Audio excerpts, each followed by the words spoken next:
మొన్న బూడిద పట్టుకొచ్చిన కదా ఉన్న జాగాలో ఉండక ఏం చేసింది, మా ఇంటి ముంగటానికి చెప్పింది. ఆమె ఏం చేసింది, పిల్లగా మరి మాకు కూడా ఒక బత్త పట్టుకరమ్మంటే ఇక బూడిదకి వచ్చిన, మళ్ళీ ఇక బూడిద ఎత్తాలి ఇక.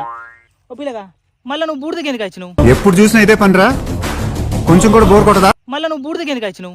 మొన్న బత్తేసుకపోయినా ఏంటి బాబా అన్న ఇంకోసారి అన్న మొన్న బత్తేసుకపోయినా మా ఇంటి ముందు అంటే చూసి పిల్లగా బత్త ఎక్కని తెస్తాను అంటే 50 రూపాయలు తీసుకొస్తాను అంటే అన్న నేను 50 రూపాయలతో తీసుకొస్తాను అన్నది.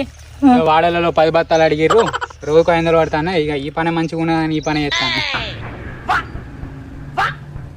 వాడలలో 10 బత్తాలు అడిగిర్రు, రోజుకు 500 పడతాను. ఇక ఈ పని మంచిగా ఉన్నదని ఈ పని చేస్తాను. అరే అవన్నీ నీ పని మంచిగా ఉన్నాయి కానీ రోజు 500 పడుతున్నాయి. మస్తు షేడ్స్ ఉన్నారా నీలా? అబ్బో కమలాసన్ అందుకే ఇదే చెప్తాను. రా నువ్వు కూడా రా. ఈ మాత్రం ఇస్తే చాలు చెల్లరగిపోతారు. అరే మరి నేను కూడా వస్తా, మరి నన్ను కూడా తీసుకో. మరి రాదా మరి పట్టు ఎత్తు, నేను కూడా బత్తలు పడతా పట్టు.